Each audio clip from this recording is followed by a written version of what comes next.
साल 1833।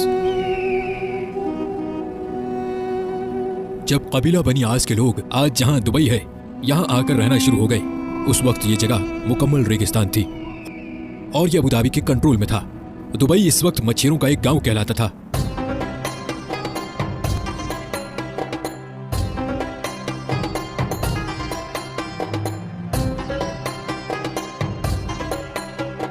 अठारह में कुछ ताजिर दुबई में बसना शुरू हो गए क्योंकि यहाँ ताजिरों पर टैक्स बहुत कम था, मगर दुबई में अभी भी मछलियां पकड़ने के अलावा कोई खास काम नहीं होता था। 1912 में दुबई की हुक्मरानी शेख सईद बिन मखदूम के पास आ गई और उन्हीं को दुबई का फाउंडर भी समझा जाता है।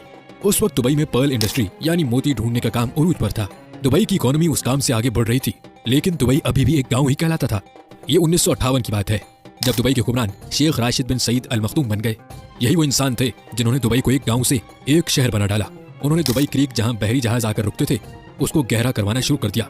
ये जगह बहुत छोटी थी और शेख राशिद बिन सईद जानते थे कि यहाँ बड़े और मॉडर्न बहरी जहाज आकर नहीं रुक सकते। उन्होंने इस प्रोजेक्ट पर बहुत ज्यादा पैसे लगा दिए, इतने पैसे कि ये दुबई की सालाना आमदनी से भी ज्यादा पैसे थे। इसके लिए उन्होंने कर्जा भी ले लिया। ये एक बहुत बड़ा रिस्क था, लेकिन शेख राशिद जानते थे कि इस प्रोजेक्ट से दुबई की इकोनॉमी पर बहुत गहरा असर पड़ेगा और ये प्लान वाकई में कामयाब हो गया। अब दुबई में बड़े साइज के बहरी जहाज भी आकर रुकने लगे। इससे दुबई में गोल्ड मार्केट भी फैलना शुरू हो गई। शेख राशिद अक्सर यूरोप और इंग्लैंड जाते रहते थे और ये वहां पर बनाए गए इंफ्रास्ट्रक्चर से बहुत मुतासिर थे, खास तौर पर लंदन से। उनको लंदन की सड़कें और वहां पर बनी हुई अंडरग्राउंड ट्रेन सिस्टम बहुत मुतासिर करता था। उनके दिल में भी ख्वाहिश थी कि दुबई एक दिन ऐसा ही मॉडर्न शहर बन जाए। शेख राशिद ने दुबई को एक शहर की शक्ल देना शुरू कर दी। साल 1959 में उन्होंने दुबई में एक मॉडर्न एयरपोर्ट भी बनवा दिया।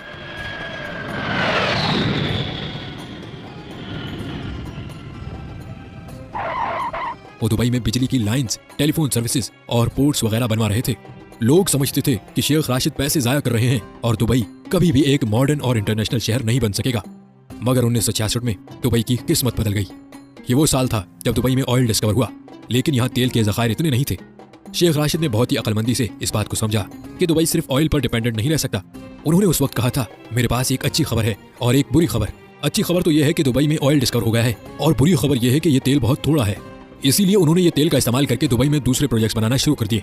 उन्होंने दुनिया भर से बड़े बड़े इंजीनियर्स और आर्किटेक्चर्स को बुलवाकर दुबई को मजीद तामीर करवाना शुरू कर दिया। जैसा कि 1979 में दुबई में एक ऊंची बिल्डिंग बनाई गई, ऐसे कई प्रोजेक्ट्स दुबई में शुरू हो रहे थे। 1981 में शेख राशिद इस दुनिया से चले गए। अब जो दुबई के अमीर हैं शेख मोहम्मद बिन राशिद बिन अल मखदूम, ये उन्हीं के बेटे हैं। आज जो दुबई हम देखते हैं उसको बनाने में शेख राशिद का ही दिमाग है। उन्होंने दुबई में ऊंची ऊंची बिल्डिंग्स बनाना शुरू कर दी। फिर इस काम में भी एक मसला था। मसला यह था कि कच्ची मिट्टी पर इतनी बड़ी बिल्डिंग्स कैसे खड़ी की जाएं। मगर शेख मोहम्मद बिन राशिद ने उसका हल भी ढूंढ निकाला।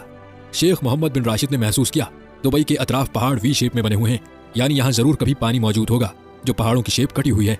उन्होंने यहाँ ड्रिलिंग करवाई और वहाँ वाकई में पानी मौजूद था और यही पानी दुबई की ऊंची ऊंची बिल्डिंग्स खड़ा रखने में काम आया।